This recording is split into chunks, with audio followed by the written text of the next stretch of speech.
We are very enthusiastic to have the Pediatric Urology Mission with us. Despite the pandemic, we are now able to offer pediatric urology care to patients in need of such.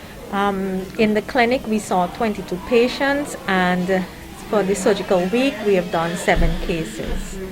3 of them are from St Lucia and 4 from St Vincent.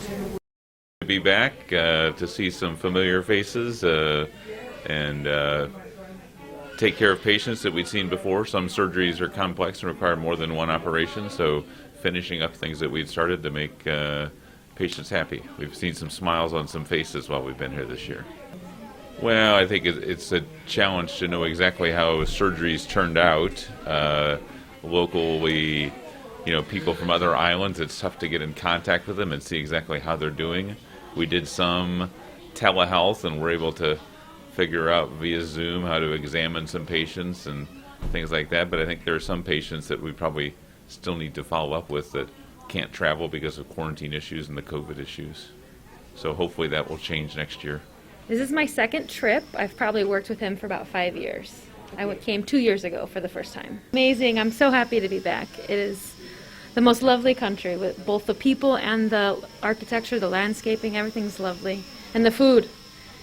Bakes for days. I want bakes every day. Best seafood ever. The logistics and the preparation for the trip. So we kind of had to ship equipment and supplies out a lot sooner than normal, and just making sure everything was available. And for the kiddos, I think transportation, and for the ones who aren't local, getting to the island. It's been very, very good. Again, we weren't maybe quite as busy as we've been previously because of COVID, but we've completed all of our surgeries, and the patients are doing well. We've seen 30 patients, and we performed 7 complex surgeries. Well, I think the vast majority of what we take care of can be reconstructed so that they can have normal functionality and not be socially ostracized because of maybe an abnormal appearance or abnormal function. So I would encourage them to seek care if they have concerns about urinary tract issues.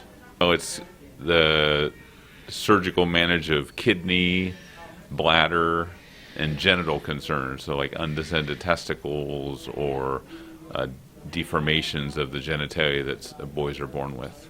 Been very, smooth even with the COVID. The patients get tested, the hospital practices the same safety protocols as anywhere else, and I think, the only challenge is for the patients and parents who couldn't make it. All of the surgeries went well. The team is led by Dr. Coplen, who is a pediatric urologist from St. Louis Children's Hospital in Missouri, the U.S. And he's also accompanied by Dr. Bohannon, who is the pediatric anesthesiologist, and the OR nurse, Joe. So they're here for the entire week, and things have been going quite smoothly for the most part.